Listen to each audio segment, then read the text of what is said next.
Another thing that I wanted to talk about was SAIM Industries 10-year celebration stuff. Oh yeah. One of the, because I had an idea where we sort of get kind of extra reflective about SAIM Industries and the 10 years and all the different series we've done. And one thing I wanted to do was have like a close look at the series that we've done and bring into question maybe the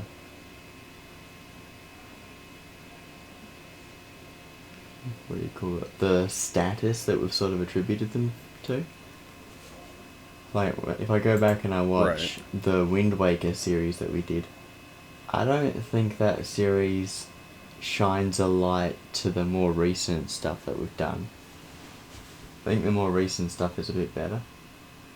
But then you've also got to remember Right. there were three of us in the same room at the same time, and we're all really excited and over sugared and all that.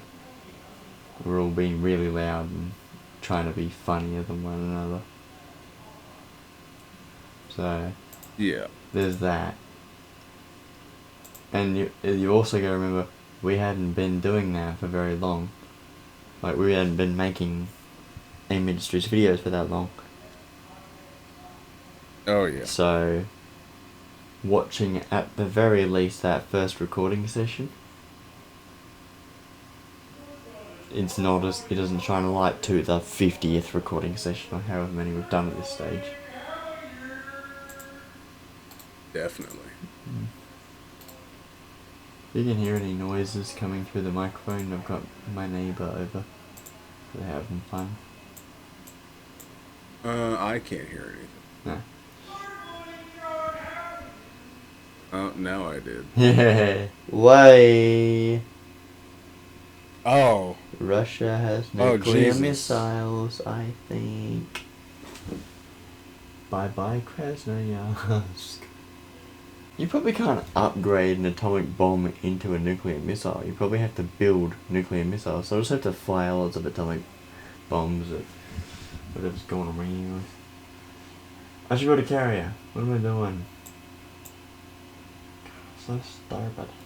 Yeah, so Frank, my idea for a thing we could do for the decade of SAIM is to watch back old series and sort of reconsider any ideas that we had of whether those series were any good. Or maybe Right. maybe one episode that's like the best episode of the whole series, or like a great moment of the series or something like that. Because sometimes we'll have a series, and in my eyes, it'll be kind of a bit of a boring series. It didn't have a lot of great moments. It didn't have like a lot of great episodes. And then there might be just one little gem, and that one should be brought to light in the celebration of 10 years to say, oh, in Luigi's Mansion Part 8 there was this hilarious moment. Actually, in Part 1 there was a hilarious moment. We put barbecue sauce on the chips by accident. So, that was Right. nice. As you Like, do. at the start, because we had it in a red sauce bottle, and it was like a blank sauce bottle that someone had put something into it. Like, we just assumed it was tomato sauce. And so, I Right. tipped it, I guess I squeezed the bottle, and out came like a brown tomato sauce. And I thought, oh, it's just gone dark because that's what happens with tomato sauce. And then we ate it, and then we're like, I think we were already recording it. So the first bit of the first episode is us going, "Whoa, that's not tomato sauce. That's something else." So you actually looked at the sauce, Yeah. saw that it was brown, and you were like, "Yeah, that's tomato sauce. It just goes brown Yeah. and is still edible." Yeah. That seems like a not great, but Uh, probably not what you want. no. So that's an idea that I've got on the brew. Um, Pretty interesting. that's the thing we could do. I've been watching a fair bit of the Majora's Mask series, because I think that's a series that's got a fair few great episodes in it. Where Liam and I talk about. There's quite a few interesting little nuggets of that. I think the key ingredient in that whole series is that it's The Legend of Zelda, so we had a lot of things about The Legend of Zelda to talk about. Where like I talked about about the different Newgrounds videos that I'd watched all about Legend of Zelda. Like little animated videos. What else was there? There was an episode where we talked about what we... Actually, it's a subject that's come up a couple times. We talked about it in Twilight Princess as well. Which is like, if you had like a... If your doctor said you have 1 month to live, what do you do? That type of situation. And we would talk about stuff like, we're gonna... I'll be like, first of all, I quit my job, and then I'd commit to getting my projects done and setting up some sort of